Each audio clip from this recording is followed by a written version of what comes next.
அது அடுத்தது மேடம் முக்கியமான ஒரு இதுதான் பெண்கள் சம்மந்தப்பட்ட நம்மகிட்ட அந்த மாதிரியான கருத்துக்கள் தான் தேவை மக்களுக்கு. என்னென்னா இந்த விஷயத்தை பொறுத்த வரைக்கும் இப்போ நான் சொல்ல போகிற விஷயத்தை பொறுத்த வரைக்கும் நிறைய பெண்ணியவாதிகளுக்கு மாற்று கருத்து இருக்குது. சரியா? நீங்கள் அதை சொல்லும் போது வந்துடும். என்னென்னா அந்த பெண்கள் மீதான வன்முறை அது வந்து அதிகரிச்சிருக்கு. நீங்கள் கூட அந்த நிர்பயா விஷயத்தில் 2012 நள்ளிரவு போராட்டம் வித்தியாசமான போராட்டம் நடத்திருக்கு. இப்போ என்ன பேசலாம் 12 மணிக்கு அதுக்கு முன்னாடி நிறைய போராட்டங்கள் நடத்தணும். ஆமாம் ஃபோக்கஸ் பண்ணி மட்டும் இல்லை, இதை பேஸ் பண்ணி நான் சொல்கிறேன். நிர்பயா விஷயத்தை ஏன் பேஸ் பண்ணுறேன்னா இது வந்து நான் பெரிய அளவில் அவுட்ரேஜ் ஆச்சு. அப்போ வந்து நீங்கள் 12 மணிக்கு ஒரு வித்தியாசமான போராட்டம் நடத்துது. அந்த 12 மணி என்பது கூட கவர் அந்த ஈர்க்கப்படணும். இந்த நீங்கள் சொல்கிற விஷயம் போய் சேரணும் அப்படின்னு. அப்போ வந்து அந்த நிர்பயா பிரச்சனைக்கு அப்புறம் வந்து மசோதா தாக்கல் பண்ணப்பட்டுச்சு. நீங்கள் கூட அதை நிறைவேற்றணும்னு சொல்லி தான் அந்த போராட்டமே. அதுக்கப்புறம் சட்டங்கள் கொண்டு வந்துச்சு. எல்லாம் போட்டு ஒரு கடுமையான சட்டம்னு சொல்லி 10 ஆண்டுகளுக்கு மேலே சிறை, அந்த பொண்ணு இறந்து போயிட்டாங்க. தூக்கு தண்டனை தரல. பெரிய அளவில் வந்து அதில் மாற்று கருத்துகள் இருந்துச்சு. இப்போ கடுமையான சட்டங்கள் போட்டதுக்கு அப்புறமும் நேற்று ஸ்டடீஸ் டெல்லியை பொறுத்தவரைக்கும் ஒரு டெய்லி வந்து 40 பெண்கள் கேபிட்டலில் மட்டும் 40 பெண்கள் வந்து இந்த மாதிரியான வன்முறைக்கு ஆளாங்க. அதில் இந்த 40 அதிகமானது வந்து பாலியல் பலாத்காரங்கள் அப்படின்னு சொல்லிட்டு போலீஸ் டெல்லி போகுது. சரிங்களா? அப்போ வந்து இது அதிகரிச்சுட்டு போகுது. 14% 20% அதிகரிச்சு போகுது. இப்போ இதில் இதை அதிகரிக்கக்கூடிய இந்த வன்முறைகளை தடுப்பதற்கான புது புது டெக்னிக்ஸ் மெத்தட்ஸ்லாம் கூட கையாளுறாங்க. அப்படி இருந்தும் கூட அதிகரிக்குது. 24 மணி நேரம் ஹெல்ப்லைன் போட்டுருக்காங்க. 24 மணி நேரம் போலீஸுங்க எல்லா போலீஸ் ஸ்டேஷன்லேயும் வந்து பெண் போலீஸ் போட்டு வச்சுருக்கோம் அப்படிங்கிறாங்க. டிஸ்ட்ரிக்ட் லெவலில் ஒரு ஸ்பெஷல் போலீஸ் ஆஃபீஸர் வந்து இதை ஹேண்டில் பண்ணுறாங்க. அப்போ இது எல்லா மியூஷர்ஸும் வந்து இதை நிறுத்தி தடுக்கிறதுக்கான நடவடிக்கை இருந்தும் அதிகரிப்பதற்கான காரணம் என்ன இப்படி பாதுகாப்பு. நீங்கள் ஒரே ஒரு அந்த நள்ளிரவு போராட்டத்தை மட்டும் பார்த்துருக்கீங்க. அதுக்கப்புறம் வந்து அதுக்கு முன்னாடியே நிறைய தடவை இதை பற்றி பேசியிருக்கோம் அப்படின்னு யாரெல்லாம் சேர்த்து நான் சொல்கிறேன் அப்படின்னா வந்து மகளிர் அணி இருக்கு, வாசுகி, இவங்க எல்லாருமே வந்து நாங்கள் நிறைய பேசியிருக்கோம். பேசிக்காக ஒரு விஷயம் புரிஞ்சுக்க வேண்டியிருக்கு சார். இது நோயினுடைய அறிகுறியை தான் நம்ம பார்க்கணும். நோய் மூல காரணத்தை பார்க்கறது. நோயினுடைய அறிகுறி வந்து ஒரு ஆண் இப்படி நடக்கிறதுக்கான சூழல் என்ன அப்படின்னு ஒண்ணு வந்து பார்க்கறது இல்லை. பேசிக்கலி வளர்ந்திருக்கிற விதம், அவன் வளர்ற சுற்றுச்சூழல், அவனுக்கு வந்து நடக்கிற உளவியல் ரீதியான மாற்றங்கள், ஒரு 13க்கு அப்புறம் 14க்கு அப்புறம் உளவியல் ரீதியான மாற்றங்கள், அதை வந்து அவங்களுடைய குடும்பத்தாரும் அவனும் எப்படி கையாளுறாங்க, அது வந்து யங்ஸ்டர்ஸ். அதுக்கப்புறம் வந்து ஒரு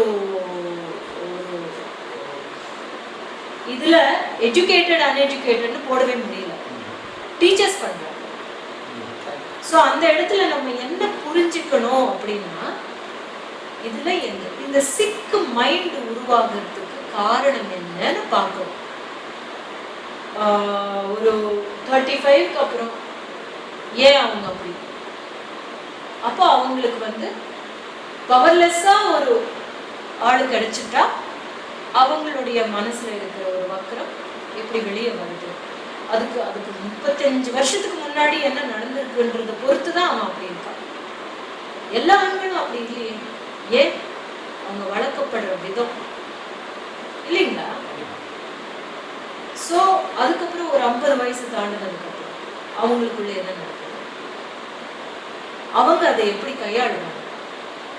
This is basically you have to give attention to this also. Of course சொல்லிக்கிட்டே இருக்கணும். ஆண்கள் கிட்ட வந்து ஆண் குழந்தைகள் கிட்ட வந்து சொல்லிக்கிட்டே இருக்கணும். பெண் குழந்தைகள் கிட்டையும் நம்ம ஜாக்கிரதையா இருக்கணும்னு சொல்லணும். பெண் குழந்தைகள் கிட்ட ஜாக்கிரதையா இருக்கணும்னு சொல்றது வேற வழி இல்லாம சொல்றோம். ஆண் குழந்தைங்க கிட்ட நீங்க மரியாதை கொடுங்க, எல்லாரும் ஒண்ணுதான் அப்படின்றது சொல்றோம். அப்புறம் வந்து 13-14 இயர்ஸ்க்கு அப்புறம் வந்து எல்லாருமே வந்து ஒரு ரீப்ரொடக்டிவ் ஏஜ்க்கு வர்ற ஏஜ். ஸோ ரீப்ரொடக்டிவ் ஏஜ்னா என்னன்னா அந்த எனர்ஜிஸ் அதுதான் மேலோங்கி இருக்கிற அந்த எனர்ஜியை நீங்க எப்படி செலவு பண்ணணும்னு அந்த குழந்தைகிட்ட பேசணும். அதுக்கு தான் ஸ்போர்ட்ஸ்ல நிறைய பசங்களை வந்து ஈடுபடுத்தணும். ஒரு பையன் வந்து என் பையன் வந்து என்ன கேட்டா, குழந்தை எப்படி பிறக்குது அப்படின்னு சொல்லி, அம்மா செக்ஸ்னா என்ன அப்படின்னு கேட்டான். நான் உடனே சிச்சி தப்பான வார்த்தை பேசுறிய, ஏன் இந்த வாயில அந்த வார்த்தை வருது அப்படின்னு சொன்னேன்னு வச்சுக்கோங்க, பயந்து போய் அவன் என்கிட்ட அதை பத்தி கேட்க மாட்டான். ஆனா நார்மலா நேச்சுரலா அந்த குழந்தைக்கு இருக்கிற ஒரு இன்க்விசிட்டிவ்னஸ் இருக்கதான் செய்யும். இப்போ என்ன நடக்குது, தப்பான முறையில சரியான முறையில சரியானவங்க சொல்லி கொடுக்கலன்னா தப்பான முறையில தப்பானவங்க சொல்லி கொடுப்பாங்க. அதுதான் உங்களுக்கு பிரச்சனை. ஸோ செக்ஸ் எஜுகேஷன் அப்படின்றது வந்து மிக சரியான முறையில பெற்றோர்கள் தான் அணுக வேண்டியிருக்கு. இதுதான் ஒரு பூனையை பார்க்குறேன், நேஷனல் ஜியோகிராஃபி பார்க்குறேன், ரீப்ரொடக்ஷன்னா என்ன உனக்கு தெரிஞ்ச விஷயம். ரீப்ரொடக்ஷனுக்கு தான் மனிதர்களே இருக்கும். இனம் தொடர்வதுதான் நம்மளுடைய வேலையை தவிர பெரிய பெரிய பில்டிங் கட்டுறது கிடையாது. இனம் தொடர்வதற்கு தான் நம்ம இருக்கோம். ஆனா இப்ப நம்ம சிவில் சொசைட்டி இருக்கிற இந்த இதுல வந்து 28 வயசோ 25 வயசுல தான் கல்யாணம் அப்படின்ற ஒரு இடத்துக்கு போகும்போது அந்த எனர்ஜியை நீ வந்து அதுக்கு அந்த எனர்ஜிக்கு நீ வந்து முக்கியத்துவம் கொடுக்குற. அது வரைக்கும் இத பத்தி வந்து நீ தெரிஞ்சுக்கோ, ஆனா ஜாக்கிரதையா இரு. சோ அப்ப என்ன வந்து குழந்தைக்கு சயின்டிபிக்கா நம்ம ஒரு விஷயத்தை வந்து அறிமுகப்படுத்தும் போது அந்த குழந்தை ரொம்ப கரெக்டா அதை புரிஞ்சுக்கணும். இல்ல சிச்சி இது தப்பான வார்த்தை, நீ கெட்டு போயிட்ட, இதுதான் நம்மளுடைய லாஸ்ட் ஜெனரேஷன்ல இருந்திருக்கு. நம்ம அப்பா அம்மா அப்படிதான் நம்ம கிட்ட பேசியிருப்பாங்க, கரெக்டா? அது இல்ல, இந்த மாதிரி பேச ஆரம்பிக்கும்போது ஒரு ஒரு ஆணுக்கு வந்து தன்னுடைய செக்ஷுவாலிட்டி பத்தின விஷயங்கள் மேல புரிதல் இருக்கு. அது இருக்கும்போது இத ஒரு ஆயுதமா பயன்படுத்தணும். அவங்க லெவல்ல என்ன அளவு தெரியணுமோ அவ்வளவுதான். அது சொல்லி இதுதான் சொல்லணும். நீங்க வந்து நேஷனல் ஜியோகிராஃபியை மேற்கோள் காமிங்க. Reproduction words are very important. Reproduction செக்ஸ்ன்றது வந்து not a bad word, it is a private word. You cannot use it openly. It is a private word. அந்தரங்கமான ஒரு வார்த்தை இது. It is not a bad word. அத முதல்ல சொல்லுங்க குழந்தைங்களுக்கு. அத சொல்லி சொல்லி நம்ம வந்து அது அந்த மாதிரியான ஒரு சூழல் வந்தாதான் ஆரோக்கியமான முறையில ஒரு ஆணுடைய பார்வை அந்த அந்தரங்கமான ஒரு விஷயத்தை வந்து அவன் எப்படி பார்க்கறான்றதுலதான் இந்த விஷயமே அடங்கி இருக்கு. இந்த வன்முறைன்றது அடங்கி இருக்கு. சரி மேடம், அதுல என்னன்னா இத வந்து நாங்க வலியுறுத்திக்கிட்டு இருக்கோம்.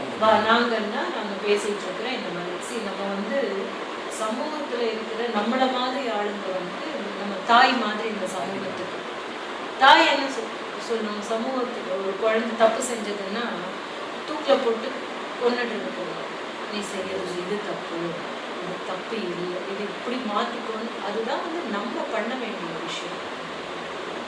இப்போ நீங்கள் வன்முறையை வந்து சினிமா தூண்டி விடுறது அப்படின்னு சொன்னாலும் கூட இது வந்து ஒரு சமூகம், அந்த ஒரு சமூகம் சினிமாவில் இருக்கிற ஒரு சின்ன குழு வந்து தப்பு செய்யுது. அதை தாய் மாதிரி நீங்கள் அணுகுங்க.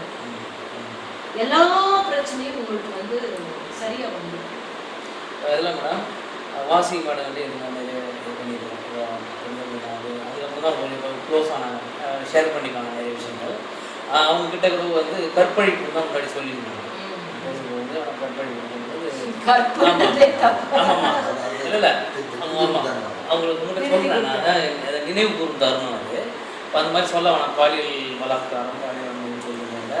அது ஆக்சுவலி நான் கற்பழிப்புங்கிறது அது இல்லைல்ல, பெண்ணு வன்முறையாக வந்து வல்லுறவு ஆளாக வரும்போது மனசு அறிஞ்சு பண்ணாலும் சரி, அது வந்து கற்புங்கிறது அது அந்த உடல் இல்லைல்ல, மனம் சார்ந்த விஷயங்கள் அப்படி நிறைய இருக்குது. அது வந்து அந்த வேலையில் வந்து நம்ம கவனமாக இருக்கணும்.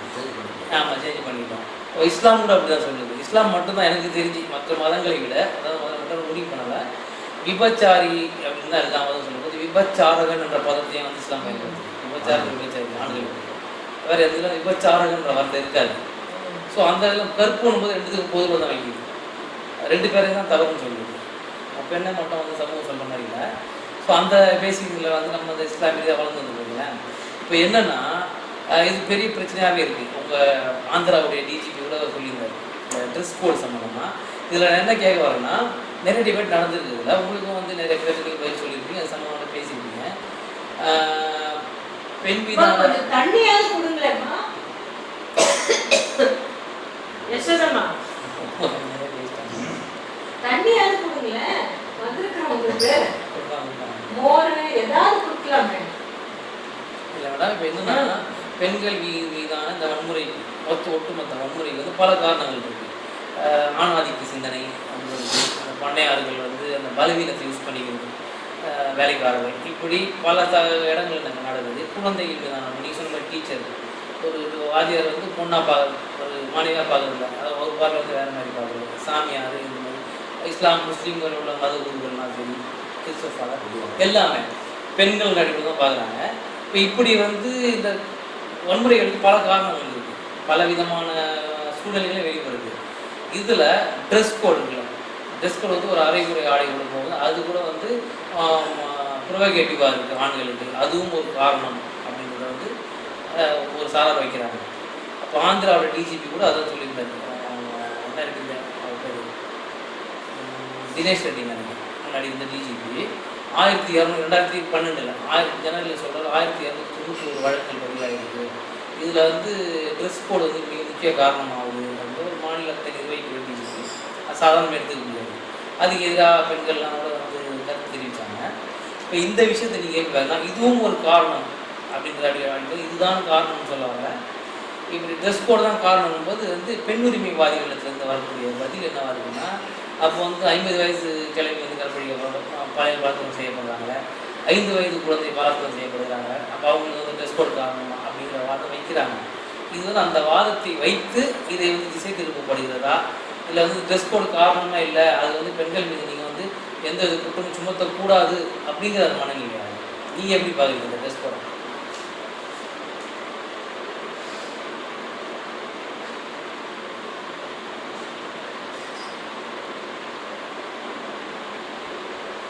ஒரு பொண்ணை வந்து உடம்பா தான் சார் சமூகமே பார்க்கணும்.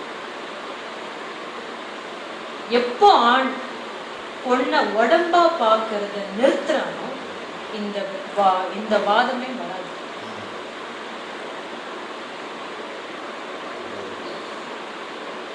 ஒரு ஆணை நாங்க பார்க்கும்போது உடம்பா பார்க்கறது அது தெரியுது இல்லையா, ஒரு பெண் பார்வை எப்படி இருக்கு அப்படின்றது உங்களுக்கு தெரியுதா? இவர் எவ்வளோ அறிவு சார்ந்தவர், இவர் கத்துக்கிட்டு வந்திருக்கிற விஷயங்கள் என்ன அப்படின்றது தான் வந்து அந்த பெண் பார்க்கிறார். ஒரு பெண்ணை வந்து ஆண் எப்படி பார்க்கிறான்? ஃபர்ஸ்ட் பார்க்கும்போது முன்னாயிட்டாங்க, முடி கட் பண்ணியிருக்காங்க, அந்த பார்வைக்கு நம்ம பழக்கப்பட்டு இருக்கோம். நம்மன்னா ஆண் சமுதாயம் பழக்கப்பட்டு இருக்கு. அந்த பழக்கத்தை மாத்தினா இந்த வாதத்துக்கு இடம் இல்லை. ஒரு சல்மான் கான் வந்து ஷர்ட்டை தூக்கி எரிஞ்சிட்டாரு அப்படின்னு உடனே எல்லா ஆண்களையும் பிடிச்சி ரேப் பண்றாங்களா யாராவது? ஏன் பண்ணல? Because we don't look at them as bodies. கரெக்டா சார் நான் சொல்றது? ஜான் அப்ரஹாம் வந்து ஸ்விம் வேர்ல வருவார் ஒரு படத்துல, அப்படி அசிங்கமா இருக்கும். அதெல்லாம் நான் கேட்டேன், ஏன் இந்த ஆள் வந்து இப்படி வர்றாரு? அவங்களும் வந்து they have to know ஒரு லிமிட்னு ஒன்று இருக்கு அப்படின்றது டைரக்டர் கேட்டாருன்னா, இல்லை I don't want to wear it அப்படின்னும், இல்லை I want to wear it அப்படின்னு பாடியை ஃப்ளாண்ட் பண்ணிக்கிறாங்க. சரியா? ஆனா அதனால உடனே ஒரு 4 வயசு குழந்தையோ ஒரு 50 வயசு ஆம்பளையோ எந்த பொம்பளையாவது ரேப் பண்ணியிருக்காங்க?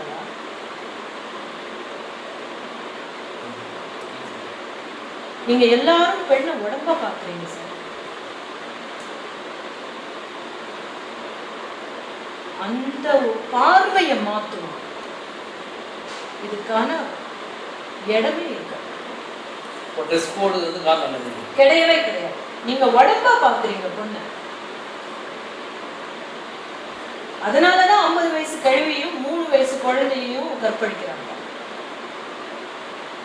இச்சை தீர்க்கிற உடம்பா பாக்குறீங்க, இல்ல உங்களுக்கு வாரிசு பெற்றுத்தர உடம்பா பாக்குறீங்க. கரெக்டா நான் சொல்றேன். மலடின்னு பெண்ணுக்கு மட்டும்தான் பேரு.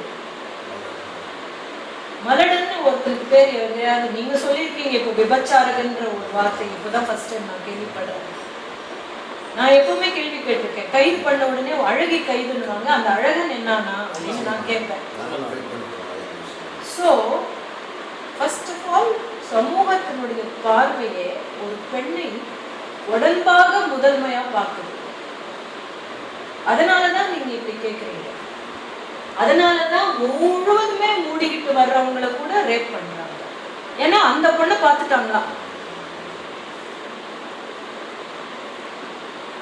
இவனால உணர்ச்சியை அடக்க முடியலையா.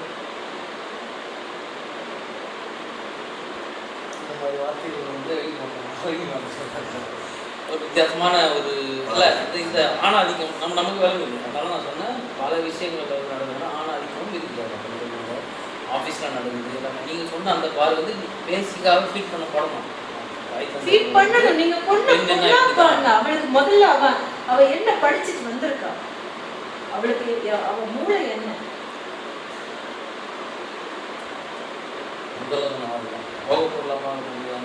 வந்து மாறணும். அது மாத்திரத்துக்கு வந்து நம்ம பாடுபடணும், வேற ஒன்றும் கிடையாது. எய்ட்ஸ் அந்த விசாரம் வந்து ரொம்ப வேகமாக முன்னெடுத்தீங்க நீங்கள். அந்த எய்ட்ஸ் இதை பொறுத்த வரைக்கும் தமிழ்நாட்டில் வந்து அந்த கண்ட்ரோல் அது சம்மந்தமான விஷயங்கள் சொல்லுவாங்க. அந்த பிரச்சாரம் வந்து நல்லா ரீச் ஆகிருக்காங்க மக்கள் மத்தியில். மூலமாக விளைவுகள் என்னென்ன விளைவுகள் நிறைய வந்து இப்போ ஃபர்ஸ்ட் ஆஃப் ஆல் ஒரு தயக்கம் இல்லை. ப்ரெக்னென்ட் லேடிஸ் வராங்க, எந்த இடத்துல இருந்து வந்தாலும் ஒரு ஹெச்ஐவி இது பண்ணிட்டு இருந்தீங்க அப்படின்னு சொன்னால் தயக்கம் இல்லை,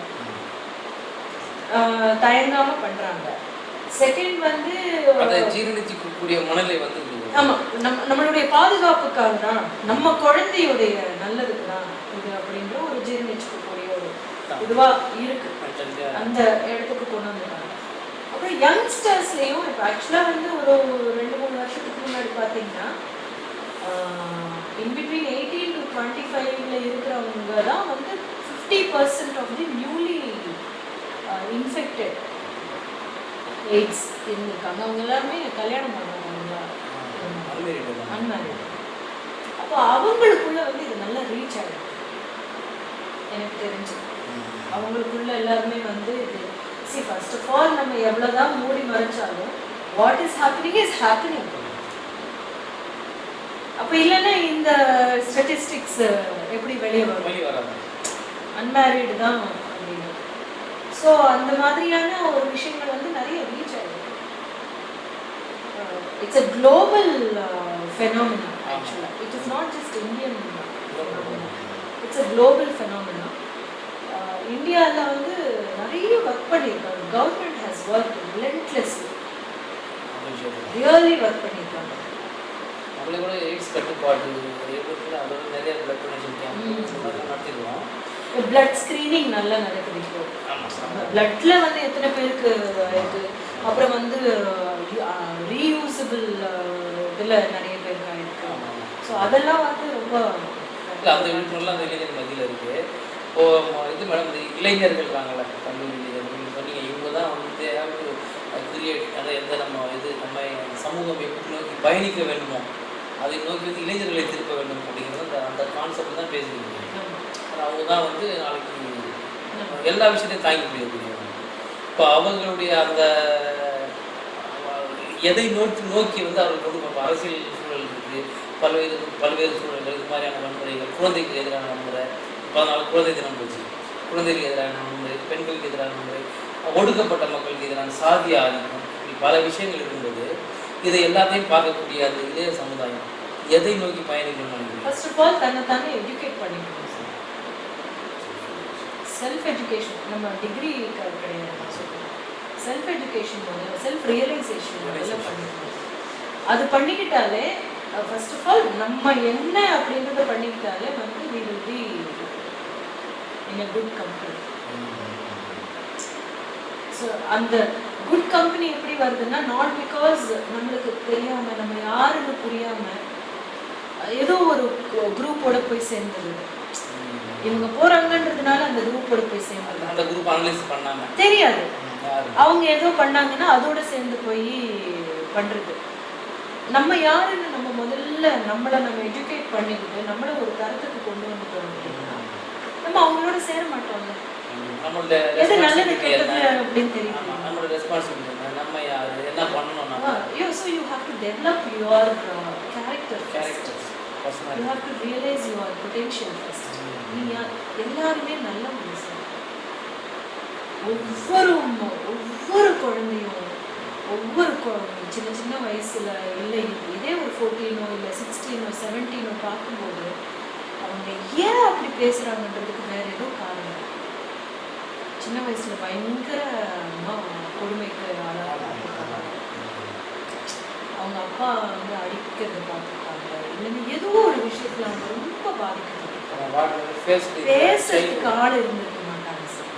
இந்த குழந்தையா இருக்கும்போது பேசுறதுக்கு ஆள் இருந்திருக்க மாட்டாங்க. அது அப்படியே கோபமா ஒரு ரவுடியா ஒரு வன்முறை தான் வந்து அட்டென்ஷன் அப்படின்ற போது பேசிக்ல இருந்து எல்லா விஷயத்தையும் மாற்ற வேண்டியது. என்னன்னா அதுதான் வந்து குழந்தைங்களுக்கு நம்ம சொல்ல வேண்டியிருக்கு. ஒண்ணு வந்து நீ நல்லவன், பேசிக்கலி எல்லாரும் நல்லவன் சார். எந்த குழந்தை நல்ல குழந்தை தான் அவ்வளவுதான். நான் ஒரு 1 year வந்து இங்க MCC ஸ்கூல்ல ஃப்ரீ டியூஷன் சென்டர் நடத்தினேன். எப்படின்னா நம்ம எல்லா குழந்தைங்களுக்கும் வந்து எந்த சப்ஜெக்ட்ல கம்மியா இருந்தாலும் டியூஷன் வைக்கிறோம். ஆனா டியூஷன் வைக்க முடியாத ஒரு இது இருக்கு. அதனாலதான் வந்து ட்ராப் அவுட்ஸ், ஸ்கூல்ல ட்ராப் அவுட்ஸ் அதிகமாக வருது. அப்போ நான் என்ன நினைச்சேன்னா, அந்த ஒரு ஃபர்ஸ்ட் ஸ்டாண்டர்ட் டு மெயினாக 8th ஸ்டாண்டர்ட் இந்த இதுதான் வந்து கான்சென்ட்ரேட் பண்ணணும் அப்படின்னு ஒரு 1 year நடக்கும். நிறைய பேர் வந்து வாலண்டியராக ஒர்க் பண்ணாங்க. நானே டீச்சர்ஸ் ஈவினிங் ஆமாம் எல்லாம் நானும் என் அண்ணா எல்லாம் சேர்த்துருக்காங்க. எங்கள் குடும்பம் இந்த மகாதேவன் வந்து French loaf hot breads Mahadevan இருக்காரு. அவர் வந்து சாயந்தரம் நேரத்தில் டிஃபன் அனுப்புவார், பிரெட் ஜாம். இப்போ அந்த பசங்களுக்கு முதல்ல வந்தோடனே பிரெட் ஜாம் கொடுத்துருவோம். ஏன்னா அது காலையிலேருந்து ஸ்கூலுக்கு போயிட்டு ஆனால் வீட்டுக்கு போயிட்டு வந்துடுவாங்க சீக்கிரம் சாப்பிட வச்சு. அது ஒரு அப்ரோச். முதல்ல வயலில் தான் பார்க்கணும். அப்புறம் வந்து ஒரு காய்கறி விற்கிறவங்களுடைய குழந்தை இருப்பாங்க, மீன் விற்கிறவங்க குழந்தைங்க இருப்பாங்க, பள்ளி வண்டியில் இருக்கிற குழந்தைங்க, அந்த குழந்தைங்க தான் மெயினாக வருவாங்க. அந்த குழந்தைங்க எல்லாருக்கிட்டையும் பேசும்போது எனக்கு வந்து பேசுறதுக்கு தான் அவங்களுக்கு ஆள் இல்லை சார்.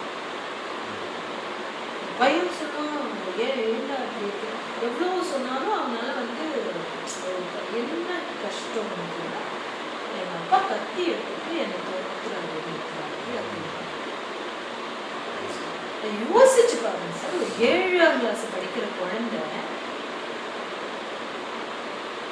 என்ன ஆயிருக்கும் அந்த குழந்தையோட மனசு, எந்த சூழல்ல இருக்கு. திரும்பி இந்த டியூஷன் சென்டர்ல அங்கதான் சார் போய் படுக்குது. அது வேற வழி இல்லை, அதுக்கு பவர்லெஸ்.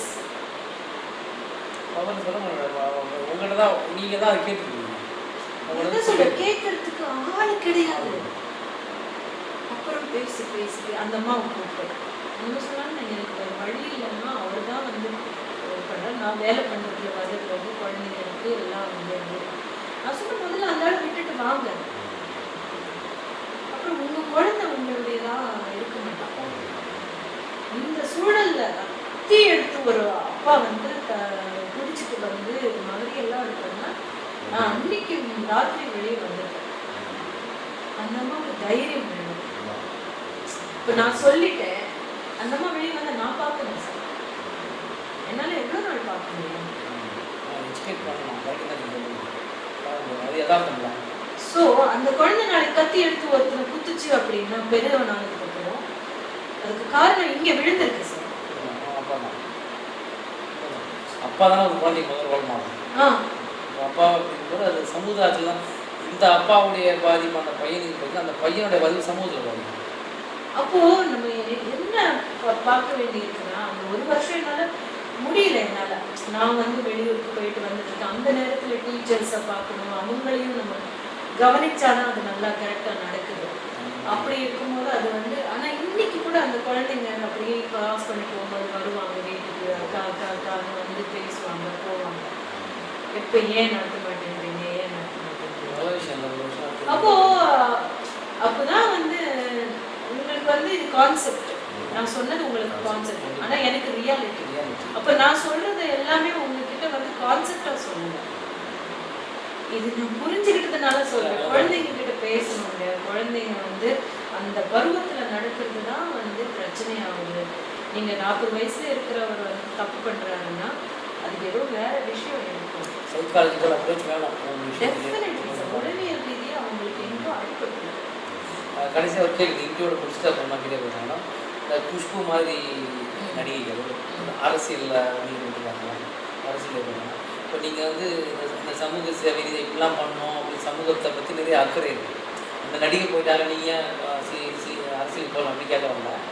அந்த மாதிரியான நடிகைகள்லாம் கூட அரசியல் ஈடுபடும்போது அதிகபட்ச சமூக அக்கறை காட்டக்கூடியவங்க, நான் ஒரு ரெஸ்பான்சிபிலிட்டி இந்தியன் அப்படின்னு சொல்லக்கூடியவங்க, அரசியலுக்கு வந்து அங்கே அரசியலுக்கு போனீங்கன்னா அந்த அதிகாரத்தோடு இந்த செயலை நீங்கள் நிறைவேற்ற முடியுமே அப்படின்றது அரசியலில் வந்து ஏன் போகாமல் இருக்கீங்களே அதை காரணமா இல்லை இப்படி ஒரே ஒரு கேள்வி சார். எந்த பார்ட்டி நான் போய் சேர்ற அளவுக்கு தகுதியான பார்ட்டி எதுக்கு சொல்லுங்க?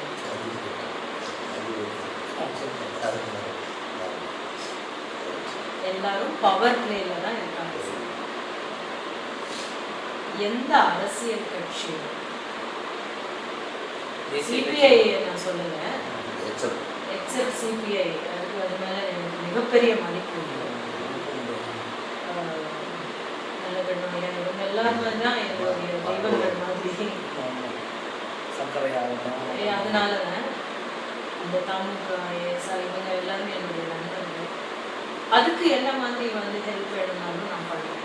இன்னொன்று வந்து நான் என்ன நினைக்கிறேன் சார், தேவையில்லாம அந்த அதிகாரம் இருந்தால் நல்லது பண்ணலாம்னு சொன்னது ஒரு தியரியாவே இருக்கு சார்.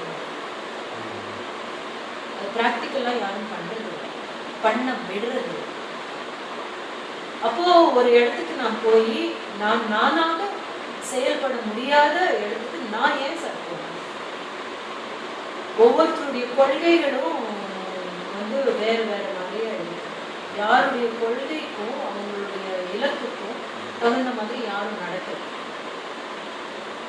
அவங்களோட நான் எப்படி சார் செய்வேன்? இப்ப நான் சொல்லல, நான் வளர்த்து விட்டதுக்கு அப்புறம் எந்த கூட்டத்தோட சேரணும் எந்த கூட்டத்தோட சேரக்கூடாதுன்றது என்னுடைய ஒரு பகுத்தறிவு ஒண்ணு இருக்குல்ல.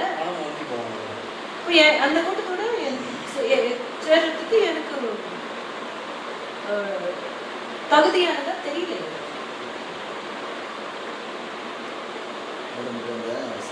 சமூக சேவைகள் அதிகமான ஆர்வம் இருக்கு. நம்ம வந்து ஆணா பிறந்திருந்தா நல்லா இருந்திருக்கோம், பெண்ணா பிறந்திருக்கோம். அதனால அது மாதிரி ஏதாவது எந்த கட்டத்தில் உங்களுக்கு இல்லவே இல்லை சார். நான் பெண்ணா பிறந்ததுல அதான் 2 விஷயத்துக்கு வந்து நான் முதல்ல ரொம்ப வெக்கப்பட வச்சாங்க. பெண்ணா பிறந்ததுக்கு, நடிகையானதுக்கு 2 விஷயமே என்னுடைய மிகப்பெரிய பெரிய பலமா நான் மாத்திக்கிட்டேன். பெண்ணா பிறந்தது எவ்வளவு மிகப்பெரிய விஷயம்ன்றது எனக்கு உணர்ந்தது. நான் அது பலமா நான் மாத்தல, அது பலம்தான். பலத்தை நான் உணர்ந்தேன். அவ்வளவுதான். நடிகையா இருக்கிறதுல வந்து முதல்ல நான் நடிகைன்னு சொல்லிக்கிறேன். அதுல நான் வந்து எந்த வெக்கமும் கிடையாது, எனக்கு எந்த கூச்சமும் கிடையாது. நடிகை ஏன் நடிப்பு அப்படின்றது ஆர்ட் சார். என் கையில் art is very big tool. அந்த 2 விஷயத்துக்கும் நான் எப்பவுமே வருத்தப்பட்டது கிடையாது sir. Actually, I feel very, very happy that I am a woman because I gave birth to a child. Only because I gave birth to a child, I am able to understand a lot in the world. ஒரு தகப்பனுக்கு இல்லாத ஒரு ஒரு ரெஸ்பான்சிபிலிட்டியை நான் வந்து உணர்ந்து செயல்படுறதுக்கு main காரணம் நான் தாயா இருந்தது, அன்னையா இருந்ததுனால தான் எனக்கு வந்து இருக்கிற ரெஸ்பான்சிபிலிட்டியை நான் இன்னும் அதிகமாக ஒரு பேரண்ட் அப்படின்னா 2 பேருக்குமே ரெஸ்பான்சிபிலிட்டி இருக்கு. ஆனால் தாய்க்கு தான் அது வந்து மேலோங்கி இருக்கு இல்லையா? அதை விட மிகப்பெரிய பாக்கியம் வேணும்னா because I am bringing up a child who is going to affect so many lives. I'm not just bringing up one இது மரமே பெரிய விஷயம் தான். மரம் கூட எத்தனையோ பேருக்கு எத்தனையோ விஷயங்களுக்கு உதவுற விஷயம்.